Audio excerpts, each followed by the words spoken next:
నమస్తే welcome to our channel నేను మీ Priyanka Rao anchor Shyamala గత కొంతకాలంగా వైఎస్ఆర్సీపీ తరపున ఆవిడ మాట్లాడుతూ వస్తున్నారు. మరి ఇప్పుడు శ్యామల మీద కేసు నమోదైంది, అలానే నోటీసులు కూడా పోలీసులు పంపించారు. మరి దీనికి ఎందుకు పంపించారు నోటీసులు, ఏం జరగబోతుంది అనేది తెలుసుకుందాం. మనతో మాట్లాడడానికి సీనియర్ జర్నలిస్ట్ సిఎస్ రావు గారు ఉన్నారు, ఆయన అడిగి తెలుసుకుందాం. నమస్కారం సార్. నమస్తే సార్, యాంకర్ శ్యామల మీద కేసు నమోదైంది, పోలీసులు కూడా ఆవిడకి నోటీసులు పంపించారు. ఇప్పుడు వస్తున్న వార్త ఏంటి అంటే శ్యామలని పోలీసులు అరెస్ట్ చేయబోతున్నారు అని. నిజంగానే పోలీసులు అరెస్ట్ చేస్తున్నారా? అలానే చేస్తే ఏ పర్పస్ మీద అరెస్ట్ చేస్తున్నారు? ఇప్పుడు ఆవిడ చేసినటువంటి వ్యాఖ్యలు ఏదైతే ఉన్నాయో అవి కేసు పెట్టడానికి అర్హత కూడిన మాటలుగా కనిపిస్తున్నాయి. అందుకే పోలీసులు ఆవిడ మీద కేసు అయితే ఫైల్ చేశారు. ఆవిడ ప్రెస్ మీట్ పెట్టారు కదా, ప్రెస్ మీట్ పెట్టి వీకావేరి బస్ ప్రమాదానికి కారణం నకిలీ మద్యం తాగేసి రోడ్డు మీద అతను డివైడర్ గుద్దాడు, ఆ కారణంగానే ఈ ప్రమాదం జరిగింది అని చెప్పి ఆవిడ స్టేట్మెంట్ ఇచ్చారు. స్టేట్మెంట్ ఎలా ఇస్తారు, ఏంటి ఆధారం? దానికి ఒక దర్యాప్తు సంస్థ ఉందిగా, దర్యాప్తు సంస్థ దర్యాప్తు చేస్తుంది కదా, 18 ప్రత్యేకమైన బృందాలను ఏర్పాటు చేసి దాని మీద దర్యాప్తు చేస్తున్నారు కదా. దర్యాప్తు పోలీసులు ఏం చెప్తున్నారు, అసలు ఆ ఇన్సిడెంట్ ఎలా జరిగింది అనేది చాలా క్లియర్గా చెప్పారు కదా. ఏం చెప్పారు వాళ్ళు? అతను ఎర్రి స్వామి అనే అతన్ని అదుపులోకి తీసుకొని విచారించారు కదా. ఎవరు ఈ ఎర్రి స్వామి? ఆ శివకుమార్ ఎవరో ఒక అతను ఉన్నాడు కదా, అతను కదా. అర్ధరాత్రి వేళ ఇతన్ని తీసుకెళ్ళి ఆ డోన్ దగ్గర స్టేషన్లో వదిలిపెట్టడానికి తీసుకెళ్తున్న క్రమంలో డివైడర్ కి గుద్దాడు. డివైడర్ గుద్ది స్పాట్ లో అతను చనిపోయాడు అని చెప్పి ఎర్రిస్వామి చెప్తున్నాడు. అతని బాడీని నేను రోడ్డు పక్కకి జరిపాను, నేను ఒక్కడనే రోడ్డు పక్క డివైడర్ మీద వేసాను, అలాగే రోడ్డు పక్కకి ఈ బండిని జరుపుదామని రోడ్డుకి అడ్డం ఉంటుందని చెప్పి బండి జరిపేటువంటి ప్రయత్నంలో ఒక బ్లూ బస్ ఒకటి వచ్చింది, అది దీన్ని టచ్ చేసుకుంటూ పోయింది, ఇంకొద్దిగా రోడ్డు మధ్యలోకి వెళ్ళిపోయింది ఈ 2 వీలరు. దాన్ని పక్కకు జరుపుతున్న క్రమంలో వీకావేరి వచ్చింది. వీకావేరి బస్సు వచ్చేసి ఈ 2 వీలర్ని నెట్టుకుంటూ వెళ్ళిపోయింది. దాంట్లో నుంచి పొగలు వచ్చినాయి, మంటలు వచ్చినాయి. తర్వాత ముందు భాగం బస్సులు కాలిపోయింది, క్షణాల్లో వెనక భాగం కూడా కాలిపోయింది. దీన్ని చూసి భయపడిపోయి నేను వెళ్ళిపోయాను అని చెప్పి చెప్పాడు అతను. ప్రత్యక్ష సాక్షి కదా. తర్వాత డ్రైవర్ లక్ష్మణ్ ఎవరు ఉన్నారు, లక్ష్మణ్ అతను రిమైండ్లో ఉన్నాడు.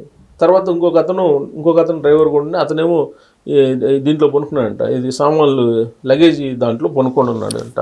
సో ఇవన్నీ పోలీసులు ఇన్వెస్టిగేషన్ చేశారు. పోలీసులు ఇన్వెస్టిగేషన్ చేసి షార్ట్ షీట్ కూడా వేస్తున్నారు. ఈలోపు ఈ స్టేట్మెంట్ ఎలా వస్తుంది?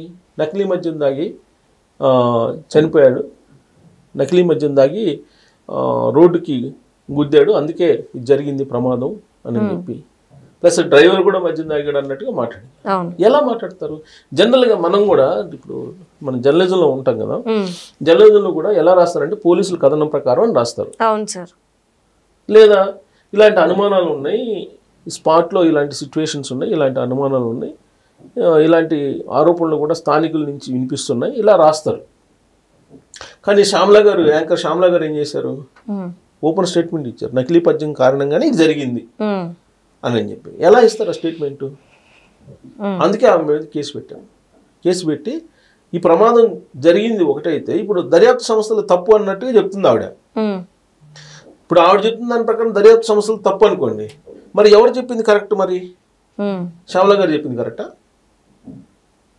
ఇప్పుడు ఏదోటి ఇప్పుడు తప్పు ఆందా లేకపోతే దర్యాప్తు సంస్థలదా అనేది ఒకటి.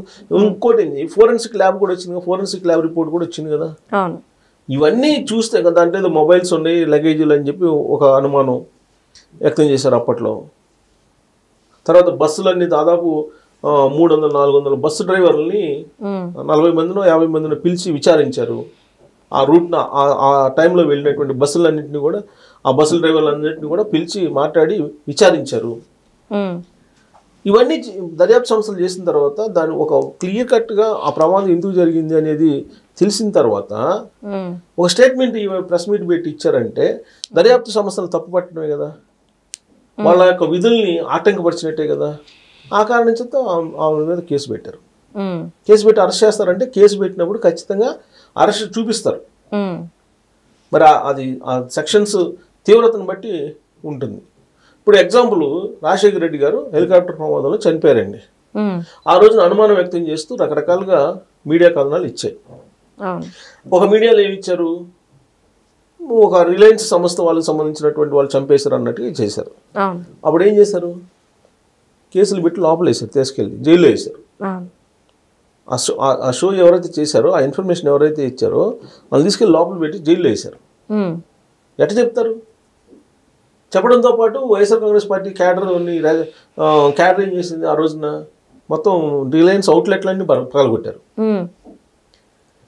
మరి అలాంటి న్యూస్ స్ప్రెడ్ చేశారు. స్ప్రెడ్ చేసినప్పుడు మీకు ఆధారం ఏంటి, అసలు ఏంటి ఆధారం? పలానా చంపేశారని చెప్పి ఎలా చెప్పగలరు? ఇప్పుడు జగన్మోహన్ రెడ్డి గారి మీద అనేక కేసులు ఉన్నాయండి. సిఐడి కేసులు ఉన్నాయి, సిబిఐ కేసులు ఉన్నాయి, ఈడీ కేసులు ఉన్నాయి. దాదాపు 21 కేసులు ఏమున్నాయి. 43 కోట్ల రూపాయలు 43,000 కోట్ల రూపాయలకు సంబంధించి ఛార్జ్ షీట్లు వేశారు. ఇంకొక 60,000 కోట్ల రూపాయల దర్యాప్తు జరుగుతుంది. ఇప్పుడు వాళ్ళు ఏమంటారు, వైఎస్ కాంగ్రెస్ పార్టీ వాళ్ళు, జగన్మోహన్ రెడ్డి ఆర్థిక ఉగ్రవాది లేదంటే ఆర్థిక నేరగాడని మీరు ఎట్టంటారు అని అడుగుతున్నారు. నిజమే, ఆర్థిక నేరగాడు లేదా ఆర్థిక ఉగ్రవాది అని చెప్పి అనకూడదు మనం. కారణం ఏంటి, కోర్టులో కేసులు ఉన్నాయి. కోర్టులో కేసులు ఉన్నాయి కాబట్టి మనం అంటానికి లేదు.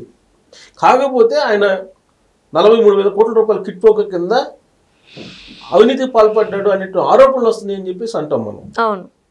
అంతే తప్ప మనం స్టేట్మెంట్ ఇచ్చేట్టుగా మనమైనా సిబిఐ ఆఫీసర్మా? కాదు కదా. లేదా ఈడీ ఆఫీసర్మా? లేదా ఇన్వెస్టిగేషన్ పూర్తి అయిపోయిందా? ఇన్వెస్టిగేషన్ పూర్తి అయిపోతే ఇన్వెస్టిగేషన్ పూర్తి అయిపోయిన తర్వాత కోర్టుకి వేస్తే, కోర్టు కనుక తీర్పిస్తే అప్పుడు మనం అనొచ్చు. అందుకే నిందితుడు అని అంటారు, రిమాండ్ ఖైదీ అంటారు. జైల్లో పంపించినటువంటి వాళ్ళని రిమాండ్ ఖైదీ అంటారు. ఇప్పుడు 14 రోజుల పాటు రిమాండ్కి వేస్తున్నాం అంటారు, రిమాండ్ ఖైదీ అంటారు. ఖైదీ అంటారు. రెగ్యులర్ ఖైదీ వేరు. ఆల్రెడీ శిక్ష పడిపోయింది, శిక్ష పడిపోయిన తర్వాత తన ఖైదీ కింద వేస్తారు. నిందితుడు అనరు. బట్ ఇప్పుడు ఏంది, నిందితుడు ఈయన జగన్మోహన్ రెడ్డి గారు. ఇప్పుడు మరి శ్యామలా గారు, యాంకర్ శ్యామలా గారు, మరి ఇప్పుడు ఆవిడ మీద కేసు పెట్టి అరెస్ట్ చేస్తే మనం తప్పుపట్టగలమా? తప్పట్లేం కదా. గతంలో కూడా ఆవిడ అవగాహన లేకుండా మాట్లాడినటువంటి సందర్భాలు చాలా ఉన్నాయి ప్రభుత్వం మీద. ఇప్పుడు ఆవిడ బేసికల్గా ఇవాళ కూడా యాంకర్ శ్యామలా కిందే ఆవిడకి పేరుంది. వైఎస్ఆర్ కాంగ్రెస్ పార్టీకి వెళ్ళి వైఎస్ఆర్ కాంగ్రెస్ పార్టీ అధికార ప్రతినిధి ఇచ్చినప్పటికి కూడా అధికార ప్రతినిధి కింద ఆవిడని ట్రీట్ చేయట్లా చాలా మంది. కారణం ఏంటి, సబ్జెక్ట్ స్టడీ చేసి రావట్లేదు ఆవిడ. ఏదో ఒక ఆరోపణ గుడ్డ కాల్చి నెత్తినేసేస్తే, ముఖం మీద వేసేస్తే వాళ్ళే కడుక్కుంటారు అన్నట్టుగా మాట్లాడుతున్నారు. అది కాదు కదా, ప్రతిపక్ష నిర్మాణాత్మక పాత్ర పోషించాలి.